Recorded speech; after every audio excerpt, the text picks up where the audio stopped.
everybody. It's 11:04. Thanks for coming. For those of you who are new to town, I am Vince Haines, the mayor. And thank you, everyone, for your support. Thanks to the chamber for putting this on. This is the state of the city. I'm going to talk a little bit about last year and a little bit about what the commission's doing for next year. And then David has some nuts and bolts to share with you as well. So the two of us will tag team this. I think probably the interesting thing is this is my fourth state of the city. And as I look back on notes from before, it's kind of interesting to see what can be carried forward. And it's been a good 4 years, and I'd say thank you. I would say also thanks to my city commissioners. Tricia Wilkinson's here with us. As I don't think there's Greg Lewis or Matt Guthrie or Nick Badway aren't here, at least at the moment. Greg thought he might try and make it. I would say thank you to the commission, the five of us. My goal when I got on was to turn commission meetings, no longer be reality TV. I hope we've been able to do that. But truthfully, it's a good group. It's a group that can have some honest dialogue. We can have some devil's advocacy dialogue without it being with respect. So I really do appreciate that. I appreciate somebody taking the banner on the other side and just working out the issues. And we have had those conversations, not always on camera, but we've had those conversations, and I appreciate that. Kind of interesting when we start this. A lot of times I get a question about, I'm out and about, how are things in El Dorado? And my common response is, you try and find that one sentence elevator speech that says, how are things, right? They boil down to, well, the water's running in and out of my house. The police are out and about, and the firemen are at the Y. Everything's okay.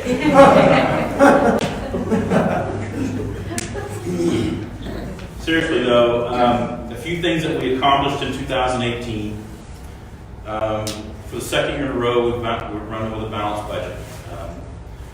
And I'm proud of that. I know the commission as a whole is proud of that. David's done a good job, and the staff has done a great job of being mindful of that. So running with a balanced budget, but this year, different than the previous year, we're doing it with no mill levy increase. So I'm happy about that.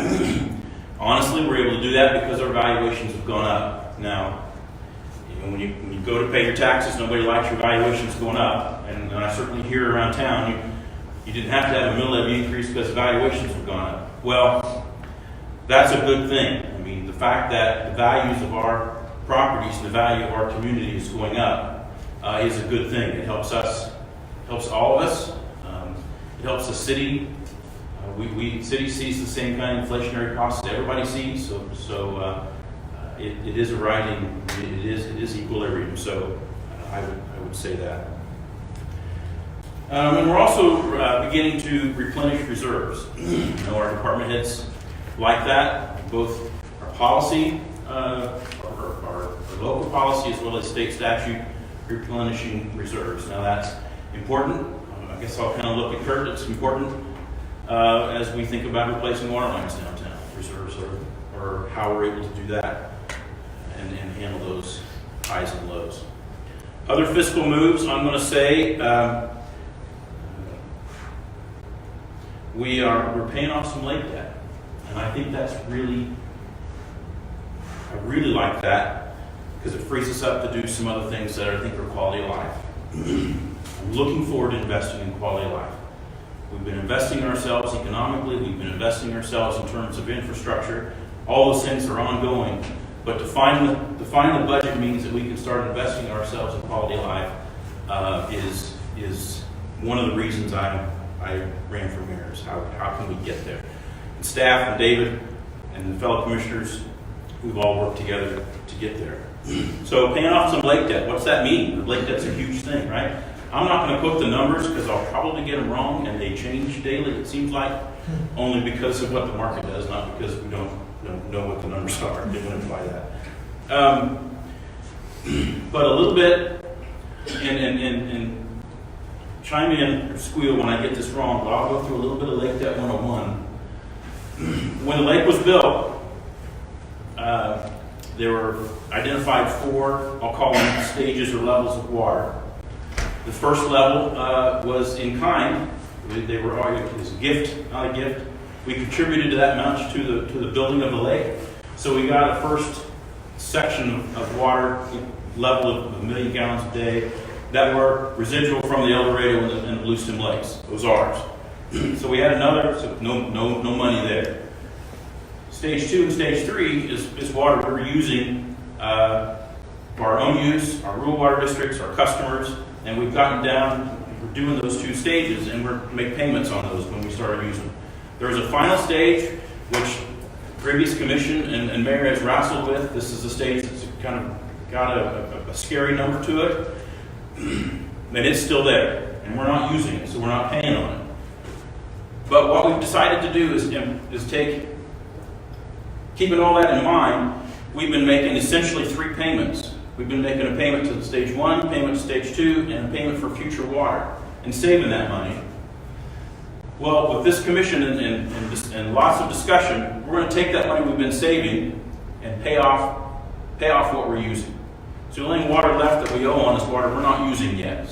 And I will tell you that we don't have a strategy, or shouldn't say we don't have a strategy, that's the wrong thing. We've not decided how we're going to address paying off that other one, but getting through the debt associated that we're dealing with today was important.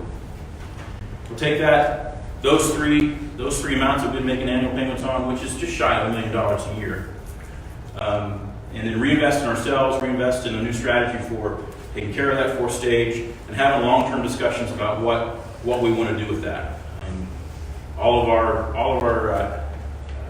studies kind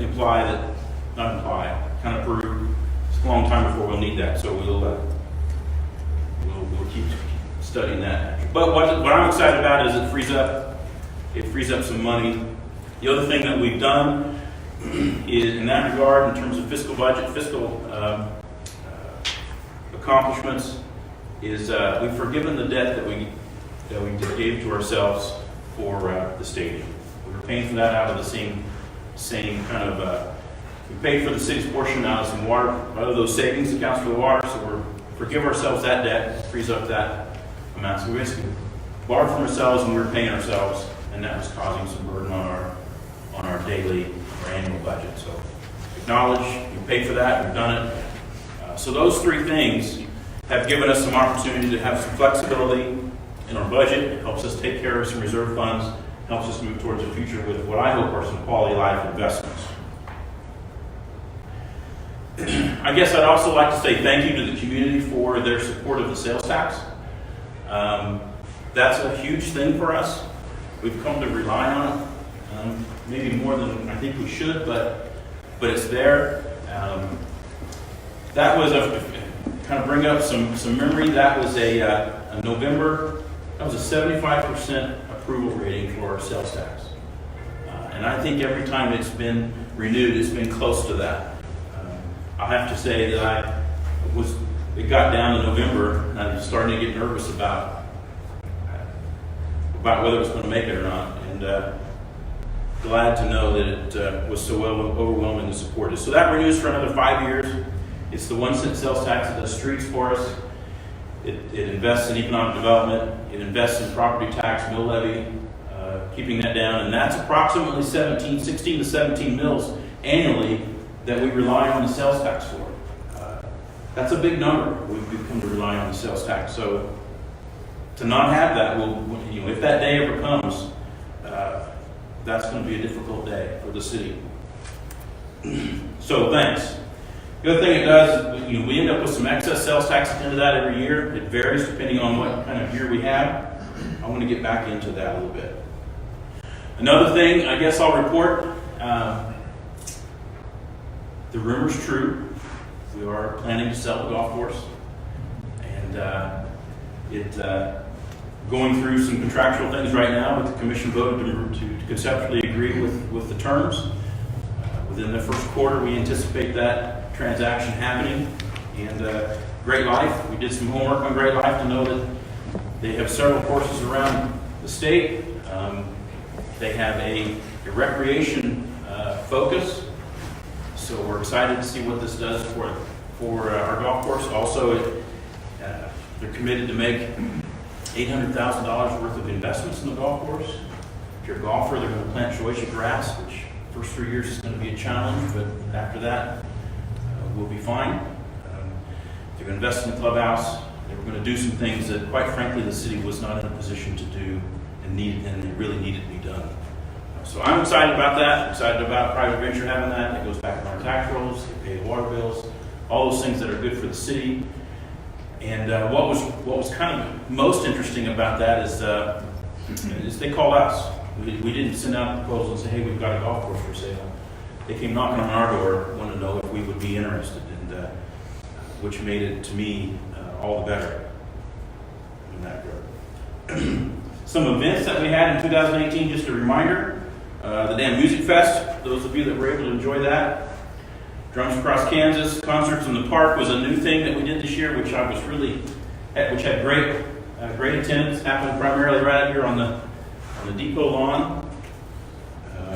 Those brought several people to town. Thank you for the Main Street for the Frontier Western Days, Trick or Treat, and Old-Fashioned Christmas. Those are traditions that thank you for keeping those going for us. Shrine Bowl. We had a good time at the Shrine Bowl a couple years ago, and we made a pitch to do it again, and we were unsuccessful to be in the next 3 years rotation for Shrine Bowl. The reports back were that they loved the facility, they loved the community, they loved everything like that, but we just didn't quite have the hotel setting that they needed for headquarters hotel. Tough to hear, but gives us something to work for. Whether or not we can continue to do that. They certainly encouraged us to look again. I think Dodge City, Pittsburgh, and places with casinos are winning out. So, casino right there on the Eco Devo. I have on my list economic development things to talk about. I used the term in the paper that we realized and the refinery endured the turnaround. Over 2,000 people, 2,000 contract workers in town. We all saw it. We all heard it. And the refinery endured it. And they've got another one coming up this year. So about the same time frame, there's going to be another influx of contract laborers in town in the fall, where the refinery will go through another similar size. It's all I've been able to surmise, a similar size turnaround. I'll let Darren Raines talk more specifics about what those are. I just know that it's coming, and we're happy to have him do that again. BG is under construction, 130,000 square foot of distribution center.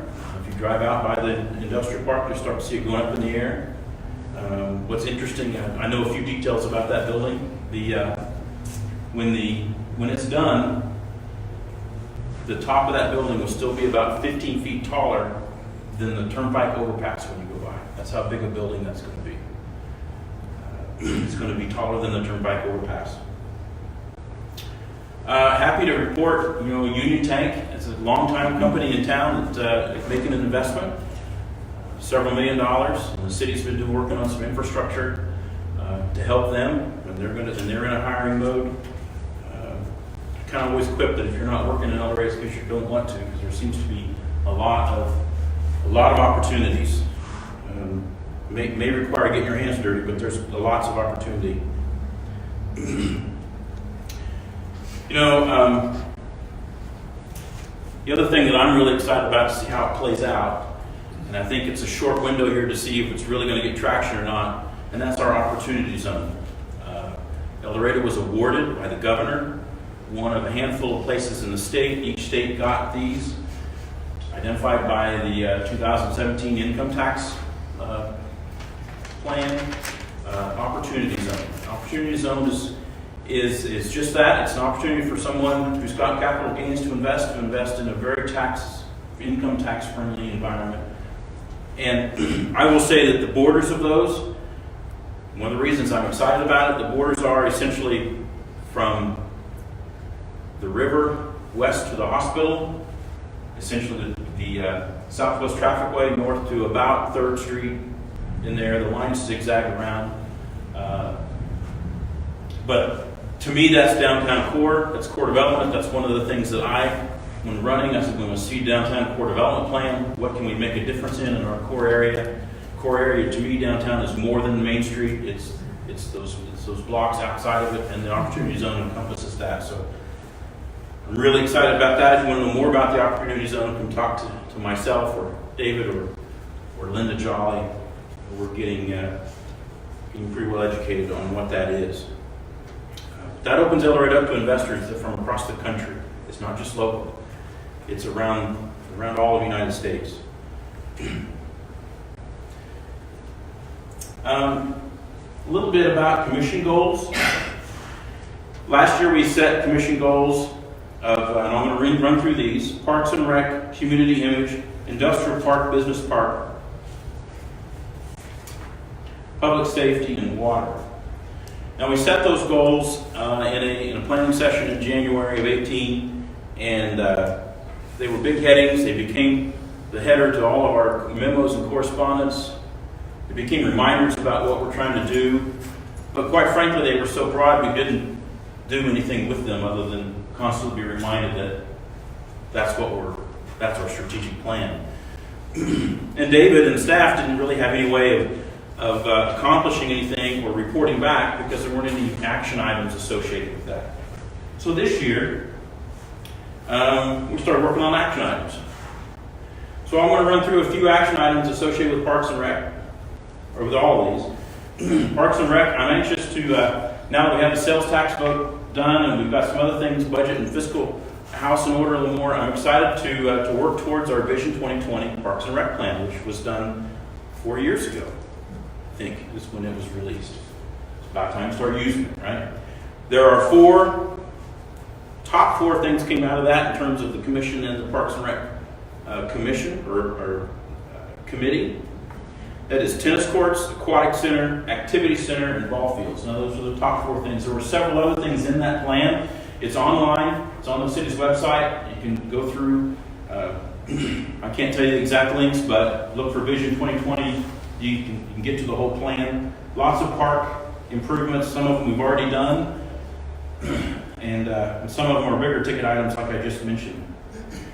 I am excited to mention today, after meeting just last night, or just yesterday, with the school board, 490 school board, the commission and the board met in a joint session, and we are working towards a partnership to build a tennis complex, an 8-court tennis complex.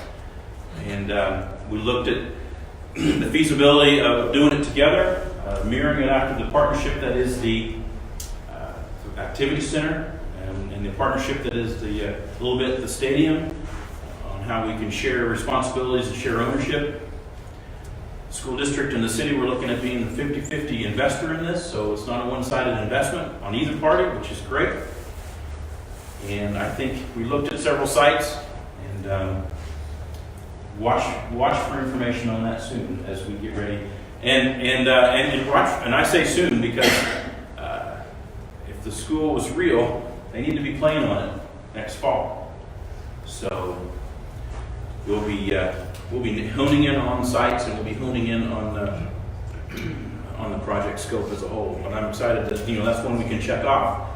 Let's move forward in an 8-court tennis court. Didn't make sense to invest in the ones we have by the water treatment facility. For one, there's not enough courts there. 2, in my opinion, there's not enough room. 3, as it gets in the way of making an investment there, it's going to be $1.5 million investment or so. It really kind of got in the way of expansion for the water treatment plant, so it didn't make sense to be there. It's time for those courts to go away and us have a real tennis facility. It's a growing, it's a resurging sport. I mean, the district is seeing lots of interest in that. Community image. So an action item there. We're going to be working on the Vision 2020. We're going to be checking off tennis courts, and to me, our aquatic center is next on the list to start talking about. So we've got an aged pool, and got some. I'm excited to keep going on that. Community image. We talked about the CVB having a little different role rather than recruiting events, but being our local event planner. Maybe I'm online here, but it's our party organizer, right? Molly's done a wonderful job. The concert in the parks are a great attraction and great for us. It's time for us to have parties that are ours. Certainly enjoy Frontier Western and those things that bring people in, but all those little events that we can celebrate ourselves and celebrate who we are, that moves towards community image, community pride, and helps us brand who we are. And I think when I think about community image, it's being proud of who we are and what we do here, and it's also that inward and outward branding of El Dorado, and that's what we'll be working on with community image. Industrial park. If you read my article in the paper last week, our industrial park, and I don't think it's any news because I said it last year too, it's full. The one we developed in the 80s is full. I think there's one lot left. And then that's, to be standing here now knowing when it started and the naysayers about why we have all this land out here and why is it Circle School District, all those kind of things, right? But it's full. It's in Circle District because it's easy to give the taxes away in Circle District, right? No, it is full. And working with partnering with El Dorado Inc. and the city, we purchased another 200 acres on the other side of the turnpike. Currently, in 2018, a master plan was started with that, with an engineering firm. And then we anticipate getting reports on that and seeing the results of that in 2019. So in 2019, we should take online and be able to market 200 more acres of industrial park. And with the growth of some of the things that are happening here and the opportunity to co-locate with what BG does, with what Pioneer does, with what the refinery does, I'm anxious to see when this one gets full. I'm going to guess it's not as long, but I'm just kind of speculating. The business park, that's one of those areas out there. There's a difference between the business park and the industrial park. Industrial park is industry. Business park is where our hotels and stuff are right there at the turnpike. A little lighter zoning use there. We have several lots available there.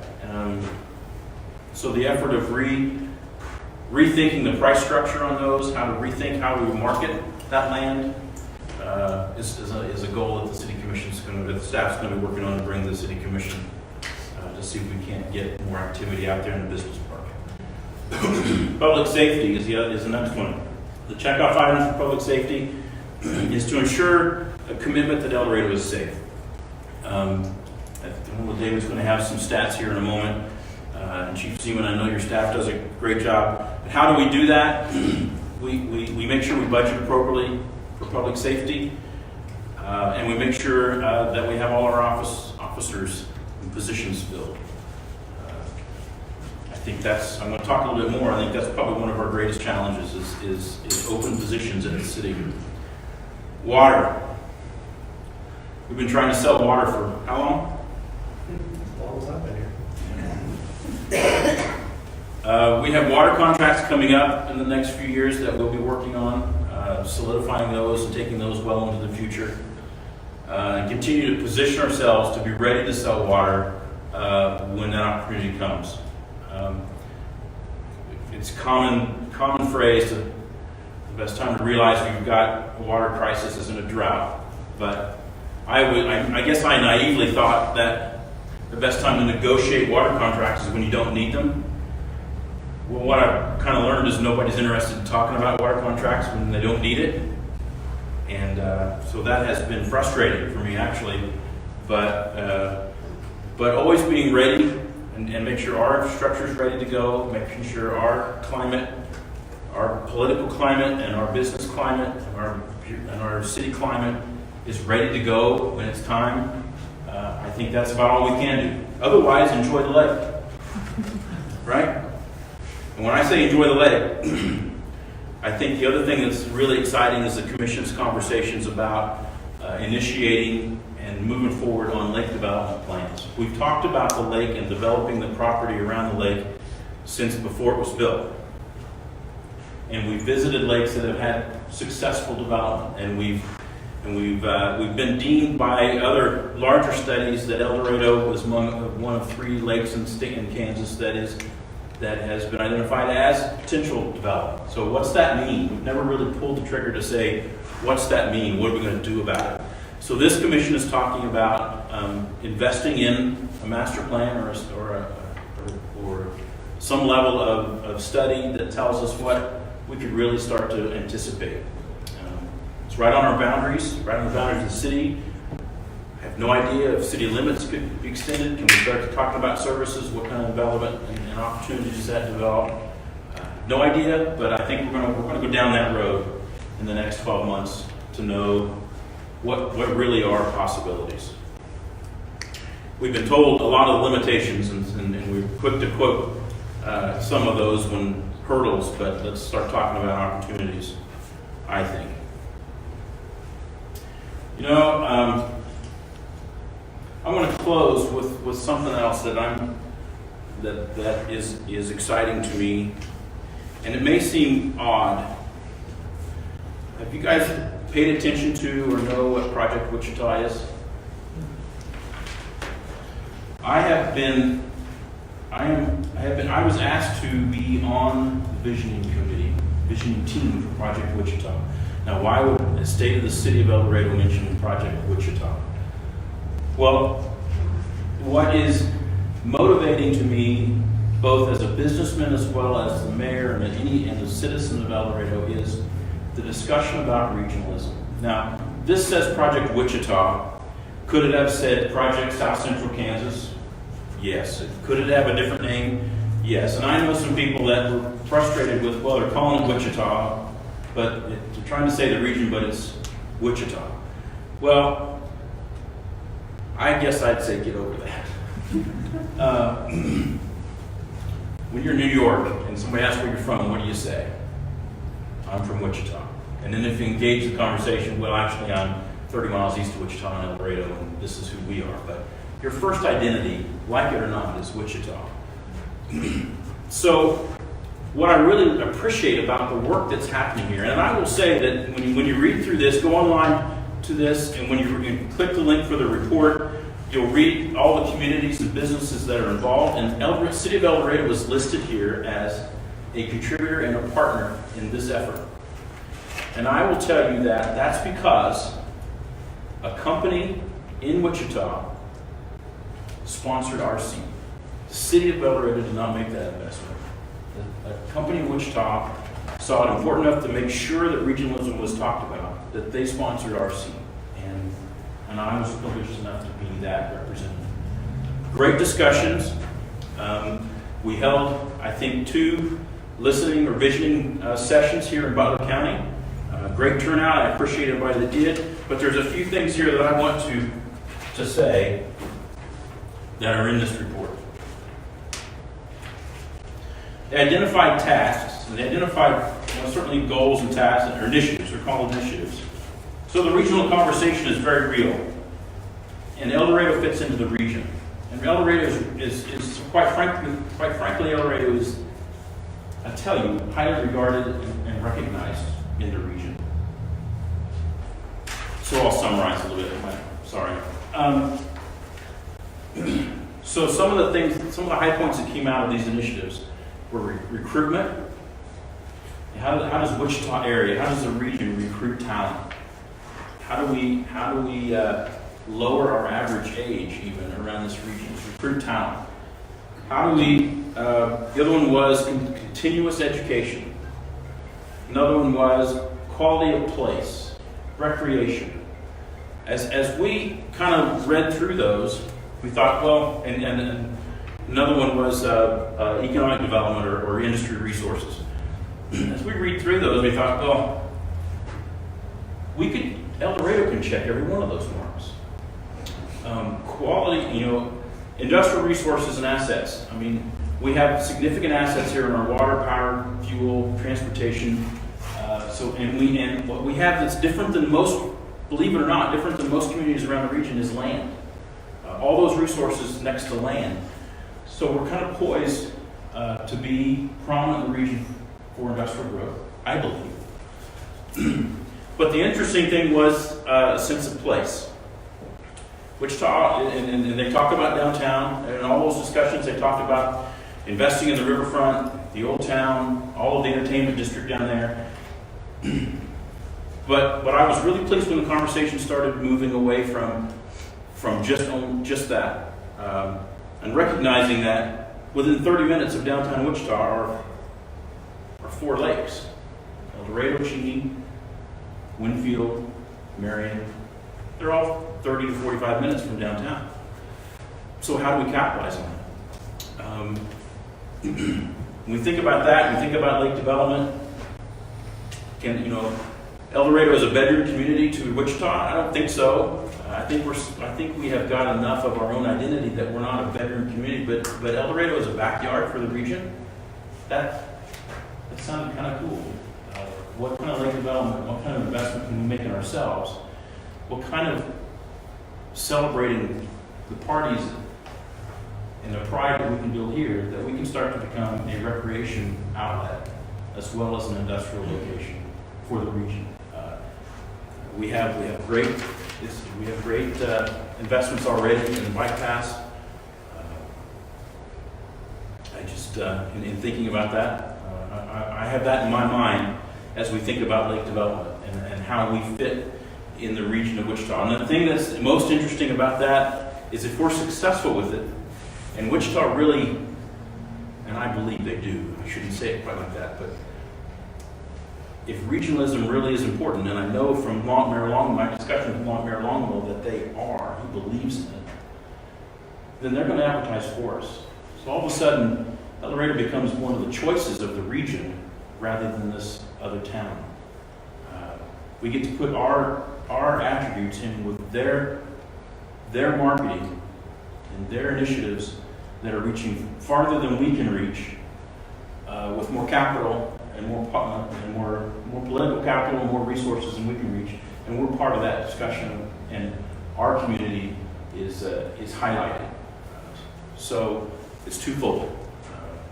That fits into branding, fits into imaging, fits into pride, fits into to who we can be. It's not all roses, I would say, or I have to say. I mean, we can't have opportunities without challenges, right? So I'll end with housing. You'll notice it wasn't one of our strategies or strategic plans or tasks. I don't think housing ever goes away.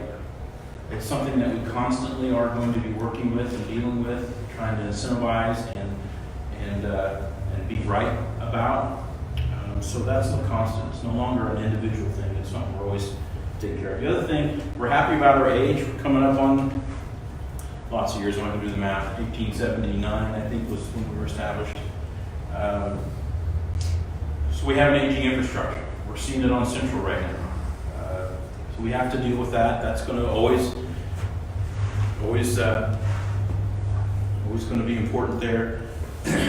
As much as we love and respect, and it's the right thing to do for recycling, the economics of that are a challenge.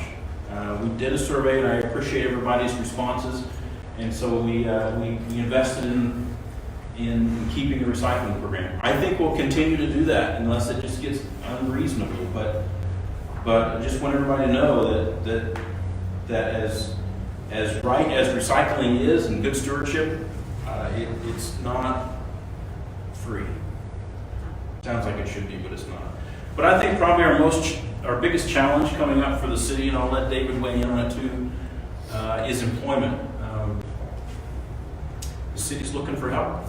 We've got positions open. So we've got police positions open. So it's a good place to work, I can tell you that. I've come to respect that. And it is, that's going to be a big challenge. The other thing that I notice, and I look ahead, is we have some highly skilled positions that are going to be retiring in the next 5 to 10 years. So talking about transition plans at the city level going to be important. So, with that, I'll say thank you. Thanks for your time. Thanks for coming. And I'm going to be in trouble for this, but I've got to do it. I have to make an introduction. We've got a mole in the audience from Bartlesville, Oklahoma, coming here to hear our ideas. My daughter Laura is here for a couple of days. Thank you for coming.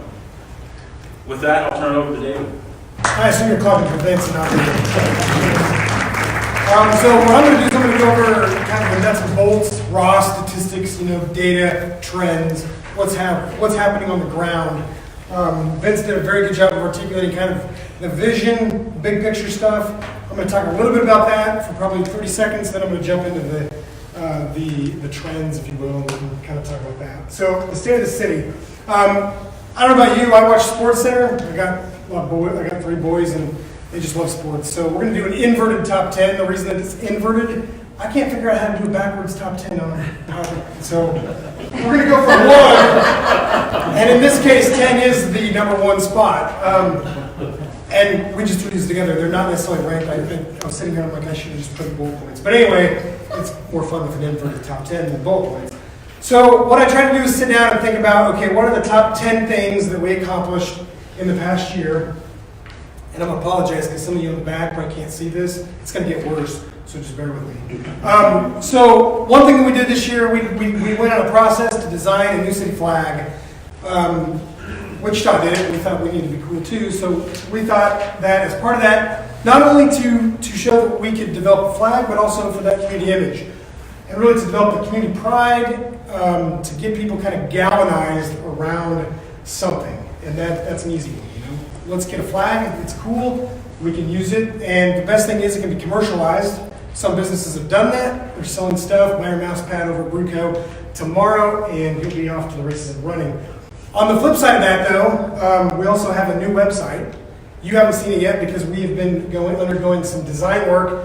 So the back end is completed. Basically, it's ready to go. It's just not live. So they're going to hit the button on February 4th to make that thing pop.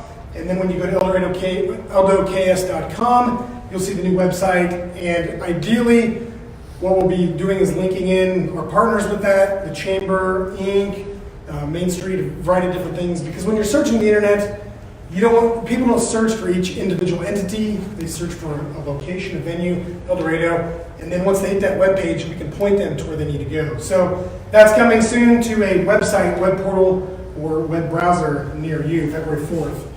Mark a calendar. Another thing, a lot of this stuff is Mayor Haines has already mentioned, but I'm just going to go over very briefly. This was the summer concert series at the Depot, Drums Across Kansas. These are 2 key events that we were proud to host this year. The summer concert series was kind of an inaugural event, and what we're looking to do is do more of that. We're going to kind of expand the summer concert series and maybe even do different events that are similar, but kind of at different venues throughout the community. Drums Across Kansas is an event that we've been very successful in getting here, and we don't really want to let that one go. So we've been fortunate enough to keep them here, and I think we're going to try to continue to make that happen.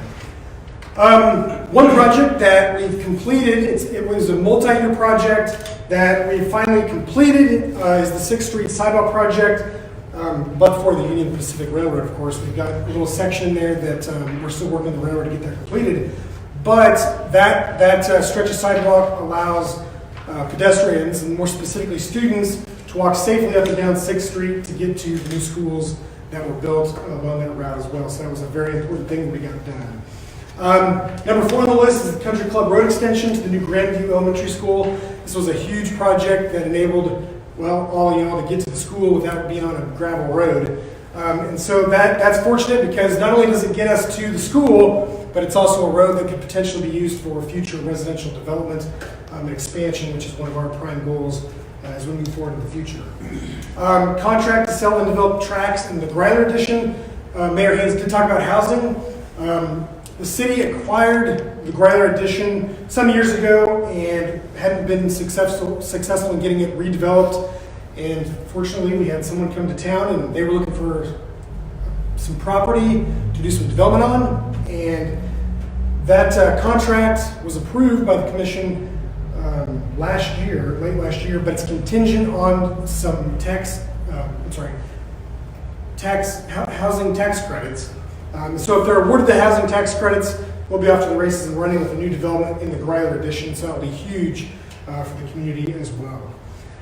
So the next five rather, designation of the census tract as an opportunity zone. Mayor Haines talked a little bit about that. That could be a huge potential opportunity for the city, for investors, and for downtown as well.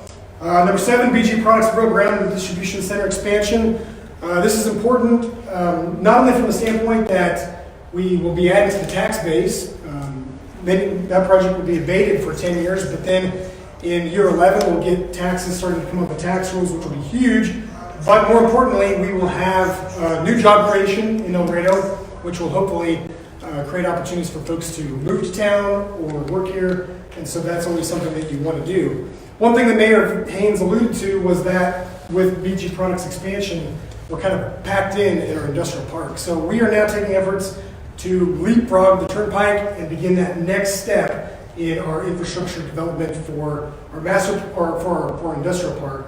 So we get more BG Products development happening here. Not BG Products specifically, but more BG-like products. We want more warehouses, we want more manufacturing, we want more industrial development, because that ultimately adds to the tax base, creates jobs, creates demand for people to live here, which creates demand for housing, and it creates a wonderful feedback loop that we hope to compound on. Number 8 is infrastructure upgrades to support Union Tank Car expansion. This is kind of one of those projects that if you knew about it, you were like, awesome, but if you didn't know about it, you didn't know about it. It's one of the biggest things that's happened this year. Union Tank Car decided to expand in El Dorado, which was significant because they actually had a couple of other sites throughout the country that they could have went to instead of El Dorado. But because of what they have here and what we were able to do basically on a dime, we were able to get them here in El Dorado. And one of the important parts of that is infrastructure upgrades. They came to us and said, hey, we will come to your community, we'll do expansion in El Dorado, but we're going to need a water line by the end of the year. And this was in like October or November, something like that. So it was a very short window. Normally you don't put a water line in that quickly, but the engineering department, the utilities department, worked very diligently with our engineering consultants and with KDHE to get that thing where they needed to be so that we could get the thing in the ground and get the pressure they needed and ultimately get them expanded. So our commitment to do that got them their commitment to invest in El Dorado, and I believe they are actually expanding 70 new jobs in El Dorado, and these are decent, well-paying jobs. They're looking for help now. I was actually walking downtown, and I actually went into a business, and they had their ad on the front door, Union Tank Car. So they're trying to get as much help as they can. Huge, because when you can get 70 people, good-paying jobs in your town, that ups the image for the community. People want to come to jobs. They want to come to communities that have jobs available, particularly well-paying jobs. And Union Tank Car is kind of one of those industries that's kind of in the corner of the community where you don't go back there, you don't even know it's there. But because they've chosen, they're going to expand, and that's great for the community. As Mayor Haines also indicated, one of the big things, the most important thing of the year perhaps, was the renewal of the 1 cent sales tax. This is so important for our community because it provides a funding mechanism for street maintenance, economic development efforts, and for other municipal projects and initiatives. And so when we talk about the great streets that we have in town, we talk about the economic development investments that we've made over the past 10, 20 years, we're talking about this sales tax. Without this sales tax, not only are we talking about deteriorating streets, and we're talking about really no economic development program, we're also talking about cutting our operating budget quite substantially. So on behalf of the city, I thank you all for supporting the 1 cent sales tax and hope that you'll continue to support it 5 years from now. And then finally, number 10 is the sale of Prairie Trails Golf Course. It hasn't been fully consummated yet, but we've got the agreement signed, and as the mayor indicated, we're kind of working out the title work and trying to close up some minor details in that contract, but that is coming. And the reason it's number 1, or number 10 in this case, is that it's not just the sale of the golf course that's important. The commission has kind of looked at the golf course and that sale as really a jumping off point for additional projects that they've been kind of keyed on. And one of the things that the mayor indicated, as we talk about the park master plan, tennis courts, aquatic center, and a couple of other major projects, we look at the sale of Prairie Trails as kind of the startup capital that we need to jumpstart that plan. And so the next step that we'll be taking once we get the proceeds from Prairie Trails, we've actually started that legwork, and that's talking to 490 and putting up a plan for tennis courts to get kind of that first check mark of the master plan off the ground and running. We check that off, and we kind of pivot to that next one, which may be an aquatic center, and try to figure out how to fund that. And with some of the things that the mayor talked about, we might have some funding streams available that we can continue to invest ourselves and provide, invest in that quality of life, that quality of place that makes it more attractive for folks to choose El Dorado as a residential place and as a place to do business. So perhaps number one, because it'll provide us, it's really a catalyst to a bunch of other things that we hope to do in the future. Incidentally, an example of that, I don't know, a few years ago, maybe a decade or more ago, the city applied to the federal government for an Economic Development Administration grant of $1 million. And just to give you an idea of how these kind of things can be leveraged, that $1 million was used for infrastructure for BG's first expansion, if my understanding is correct. Today, all of the things that came from that initial catalyst of the $1 million investment and then BG's multi-million-dollar investment, all of the events that came from that can now be attributed to over $350 million of capital investment in El Dorado since that initial $1 million grant was given by the EDA. And then BG's expansions, or BG's decision to locate their initial facility here. So $1 million leads to a $350 million investment. We hope that the sale of Prairie Trails, while it's only $500 or $500,000, can lead to significant investment in our community in the next decade or more. So this is where it's going to get difficult for you in the back, and I apologize for this. So I'll kind of walk you through this slide. This slide is, these are the graphs or the data right now. So what do things look like on the ground, and where are we like economically, and how are we performing? So this slide is a slide that represents the annual sales tax receipts through December. So this is for 2018 for the year. And it shows a trend. So the far left for you all is 2006, and all the way to the end is 2008. The important thing to note is that while you may not see the numbers from the back of the room, we brought in over $2.6 million in sales tax last year, the entire year. That is the most that El Dorado has brought in ever, even including the prehistoric times. So it's a record, and that's substantial. And as Mayor Haines indicated, well, we did have a turnaround, and we had a lot of things that were going on last year. So surely this is just an anomaly, right? I mean, that's what I say, because I don't want to budget for records every year. Well, my next slide may indicate that perhaps maybe not, maybe it is an anomaly, but maybe it's not as temporary as maybe we think. So we also have a record-breaking January sales tax, and bear in mind that these sales tax receipts are from 2 months prior. So these receipts are actually from November. We haven't even hit Christmas receipts yet, but in November we brought in $244,348, which is a record sales tax for January. The next closest month came in 2009, $223,000. So that was right after the financial crisis of 2008, and since then we've been trending upward, but definitely not to the extent that we have now.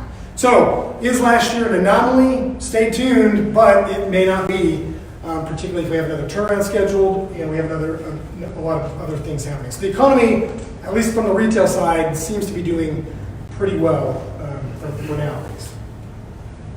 New construction is also another metric that we look at.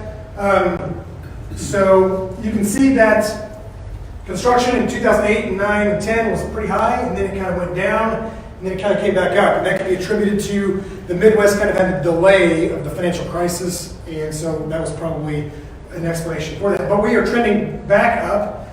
So in 2017, we had 20 new residential permits pulled. In 2018, we weren't that high, but we did have 10 new residential permits, and we had 4 new commercial permits.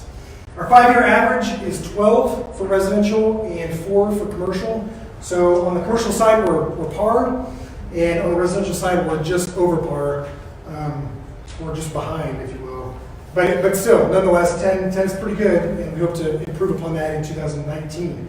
2018 permit valuation, we brought in, or the permits were valued for residential $1.88 million and commercial $1.86 million. So in the aggregate, that's what they were valued at from a building permit standpoint. So as the mayor had indicated, our assessed valuation is on the increase, which is demonstrated here by the black line. The orange bars represent the mill levy. So our mill levy has actually increased. We had to increase it in 2017, but we were able to keep it flat for 2018, and we anticipate keeping that flat for the foreseeable future. But the important thing to note here is that from 2014 to 2018, our assessed valuation has gone up quite precipitously. And if I could show you what we are projecting for the future, that trend is likely to continue, perhaps not to the level of change that it has over the past 4 or 5 years, but we are anticipating some pretty large developments coming on the tax rolls. Most notably, BG's original development will be coming on as a result of their tax abatement expiring in the next few years. So our assessed valuation goes up. As a community, that's good because we have a bigger tax base. We can afford to do more quality of life things, more infrastructure projects, just more things generally. And we're able to keep our mill levy from increasing. So that's good all around. So now I'm going to show you a couple of operational slides. First one is law enforcement. This will show you a trend from 2007 to 2008. The blue bars represent the number of citations issued in a given year. The black line represents the number of warrants that were issued. And you'll see that we've had an increase in the number of warrants over the last couple of years compared to the recent past. The department's been very proactive in getting warrants issued and working with partnering with the sheriff's department as well as the district attorney and the municipal prosecutor to get warrants issued and get people into municipal court so we get them processed. And then citations are violations of municipal code, and those are up slightly compared to 2017. The important thing I wanted to note here, as Mayor Haines alluded to, we are currently short in some positions, most notably in the police department. We have been down 4 positions, 4 full-time police officer positions for, if not 1 year, a little more than 1 year. So that partially explains why we have lower citations probably for 17 and 18. But we've been able to do very well with keeping the streets patrolled with overtime and just keeping our officers engaged in that process. But if you know anyone that wants to be a cop or that you think would be a good cop, point them our direction because we could give them a good job. Fire calls for service. The trend, from 2018 to 2017, the number of calls that the fire departments received has gone up slightly. And actually, as the case is throughout the nation, most fire departments are now becoming glorified medical departments. As you can see, the bulk of their calls, the orange bars, are medical-related calls, and a very small sliver at the bottom blue block, interestingly, is the fire calls. So fire departments don't do a lot of firefighting. Ours is no exception. Most of their calls are for first response for medical calls, and so that is the case here. So we've had a few more medical calls than we did in the prior year, but that's just is what it is. Treated water sold. So this chart here will show you the billions of gallons that we've sold both inside the city and outside the city. I say billions because if you take both of the bars, the orange and the blue, and add them up, it actually equals over 1 billion gallons of water that we sell on an annualized basis. The majority of that water, by just a hair, is actually sold to customers that are outside the city limits. The thing is actually funny, it says inside outside, but anyway. Outside customers buy the majority of our water just by a hair, and then the rest of that is inside the city limits. But we did sell just a fraction more water than we did the year before that, so that's always good. We want to monitor this because one of our goals is to sell more water, and so obviously we want to get up there. One of the reasons it might be lower than the past, you might notice it seems a little higher, is because it has been fairly wet lately, and And so as a result of that, that has explained that. When it's dry, people obviously buy more water. One thing I want to touch on very briefly is recreation. So folks come to your community to live if you have real good things to do, and recreation is one of those things that we compete for. Youth participation, however, in our recreation programs has been trending down over the last few years since we hit a peak in 2013. To explain kind of the slides for the youth in the back, the blue bars represent our baseball, softball participation, most specifically, and these are measured in teams, not in individual participants, not teams, that's the next one.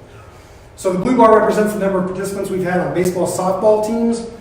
The orange block is the number of participants in youth basketball, and the gray bar is the number of participants in youth volleyball. We have some theories about why that's trending down. Perhaps the biggest theory that we have is that more of our kids that are may have well, I don't want to say it like that. We are probably seeing more kids going to a pay-for-play type service because they want different competition. They just want access to different experience that we don't provide at the recreation level. And so we've kind of seen that. That's been a trend that recreation programs have experienced as of late. It's kind of a new and upcoming thing. They've had a number of, I think it's called the Sports Forum development in Wichita. Those things are more competitive and they're kind of on the rise, and the city has seen that affect our numbers as well. So that's our explanation for that in part. Adult recreation participation also trending down. This slide actually doesn't show the number of participants, but the number of teams. No, that's not correct. That's the number of participants again, so I apologize. Blue bar is softball, yellow is flag football, gray is basketball, and then yellow is volleyball. So that has been trending down, and that's because many of our adults are now assembling into the professional sports, and they're playing pro ball. I'm just kidding. Nobody wants to play against Tom Brady today, tomorrow, or any day. So the other thing we wanted to look at very briefly is pool attendance. Somebody pointed out to me that this actually looks like a wave. That's kind of ironic. We didn't do that on purpose. I can't necessarily explain this to you, except that as facilities get older, the number of attendants actually goes down a little bit. That's actually something that the pool industry has looked at quite considerably. With that said, though, our facility wasn't new in 2011-12, so kids are finding new things to do or different things to do.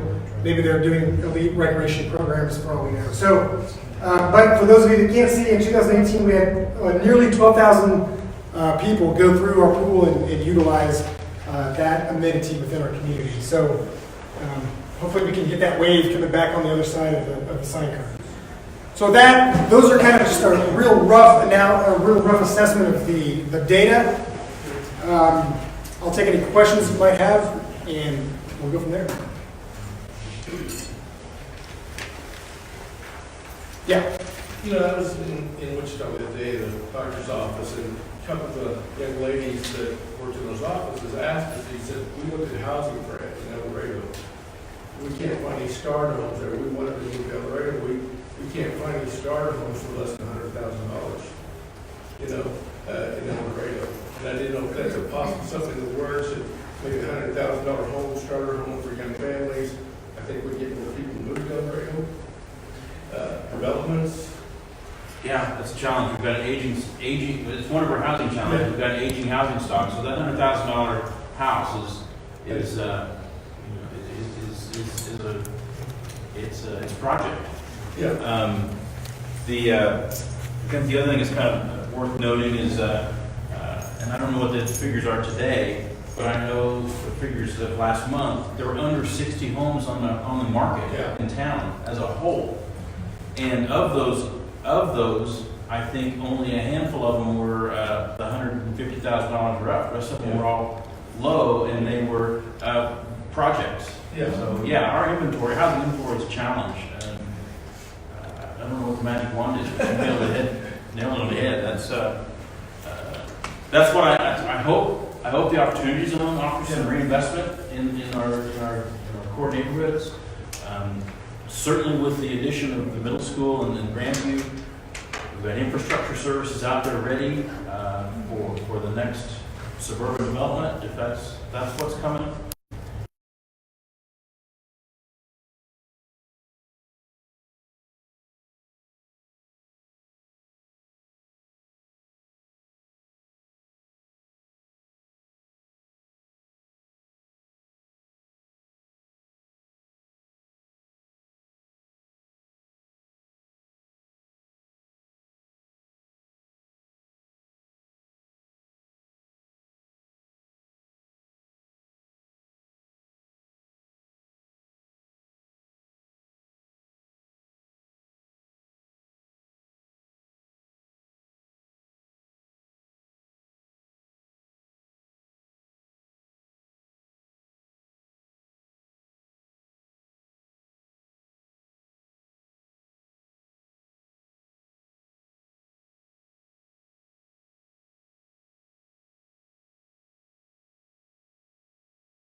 Bike path promote our outdoor activities we have here. In terms of promoting the health, I know the hospital has got quite a few programs or things going on with promoting health and welfare. I don't know that I can answer it. Says nail just one specific thing that's this is for what we're going to do for health.